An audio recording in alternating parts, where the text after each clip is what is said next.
कालपासून दोन्ही राष्ट्रवादी एकत्र येण्यासंदर्भातल्या चर्चा आहेत त्या खूप सुरू आहेत. काय नेमकं राष्ट्रवादी शरद पवार गटामध्ये चालू आहे? बघा, ह्या तर फक्त चर्चाच आहेत. याच्यावर कुठलाही निर्णय घेतला गेला नाही. त्याच्याच बरोबर ऑफिशियल पार्टीकडनं कुठलीही बैठक याच्यावर घेतली गेली नाही. पवार साहेबांनी आमच्यापर्यंत कुठलाही संदेश हा दिला नाही. त्यामुळे ह्या गोष्टी न झाल्यामुळे जी काही चर्चा आता सोशल मीडियावर असेल, मीडियाच्या माध्यमातून होत असेल, ती फक्त चर्चाच आहे असं आपल्याला म्हणावं लागेल. सुप्रियाताईंच्याकडे मुलाखत जी आहे हे बघा, 10 आमदार आहेत. ठराविक जे आमदार आहेत त्यांना नक्कीच वाटत असावं की कामं झाली पाहिजे, कामं करण्यासाठी सत्तेत हे गेलं पाहिजे. अशा प्रकारची कदाचित ठराविक आमदारांकडनं चर्चा ही झाली असावी आणि त्या चर्चेबद्दल आदरणीय पवार साहेबांनी त्या जे काही न्यूजपेपर आहे त्या न्यूजपेपरच्या मुलाखतीमध्ये आदरणीय पवार साहेब बोलले असावेत असं मला म्हणाल. याबद्दल तुमचं मत काय होईल की जाणं योग्य आहे की नाही?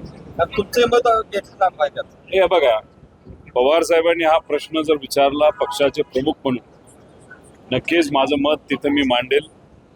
पण आता या चर्चेला इतकं मोठ्या प्रमाणात ताकद मीडियाच्या माध्यमातून असेल तर सोशल मीडियावर मिळाली आहे, तर मला असं वाटतं की आता या बाबतीत काय बोलणं योग्य ठरणार नाही.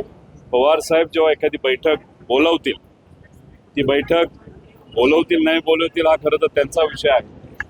त्या बैठकीमध्ये नक्कीच मी माझं मत ठामपणे मांडेल असं इथं सांगतो. पवार साहेब असं म्हटले की दोन्ही राष्ट्रवादी एकत्र येण्याच्या प्रक्रियेमधून मी नाही, सुप्रियाताई किंवा सगळे बाकीचे नेते त्या संदर्भातला निर्णय घेतील असं देखील पवार साहेब म्हटले. याच्या मागे एक गोष्ट तुम्ही समजून घेतली पाहिजे. पवार साहेब कुठंतरी आता सांगत आहेत की पुढच्या पिढीला काही जबाबदारी आम्ही देणार आहोत आणि पुढची पिढी त्या बाबतीतला निर्णय तिथं घेतील.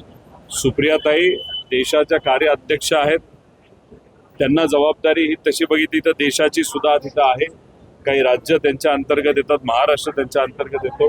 तेव्हा सुप्रियाताई जेव्हा या बाबतीतली चर्चा आमच्या बरोबर करतील, मी स्वतः असेल, माझी आमदार असतील, असे अनेक नेत्यांबरोबर, नाहीतर आमदारांबरोबर, नाहीतर पदाधिकाऱ्यांबरोबर, तिथं त्या चर्चेत काय होतंय आणि काय निर्णय घेतला जातो ते नक्कीच मी आपल्या सर्वांना सांगेन. महाविकास आघाडीबद्दल सक्रिय नाही असं सुद्धा पवार साहेबांच्या मत सांगितलं.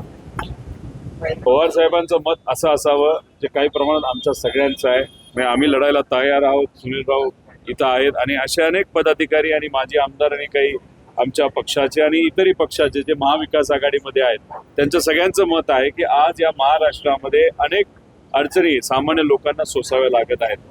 ज्या पद्धतीने एकत्रित राहून लोकांच्या हितासाठी रस्त्यावर येऊन लढायला पाहिजे, तसा लढत ही महाविकास आघाडीच्या कुठल्याही नेत्याकडनं नाहीतर काही पदाधिकाऱ्यांकडे केली जात नाही आणि म्हणून आदरणीय पवार साहेब अशा पद्धतीने तिथं वक्तव्य त्यांनी केलं असावं असं मला तरी वाटतं.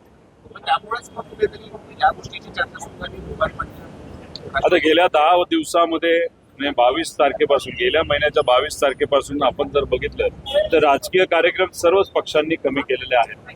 कारण का देशामध्ये जी घटना आता घडलेली आहे आणि त्याच्यात आपले जवान जे आपल्या सर्वांसाठी सीमेवर लढत आहेत, त्यामुळे जवानांना पाठिंबा देण्यासाठी आपण सर्व देशवासी एकत्रित तिथं आलेलो आहे आणि याच्यात राजकीय कुठलीही चर्चा होऊ नये, राजकीय कुठलाही कार्यक्रम होऊ नये अशी भूमिका महाविकास आघाडीने आणि सर्वच पक्षांनी त्या ठिकाणी घेतल्यामुळे गेल्या 22 तारखेपासून आतापर्यंत कुठंच काही घडत नाही हे आपण सर्वांनी तिथं बघितलेलं आहे. त्यामुळे देश प्रथम नंतर पार्टी अशी भूमिका कदाचित सगळ्यांनी तिथं घेतलेली आहे.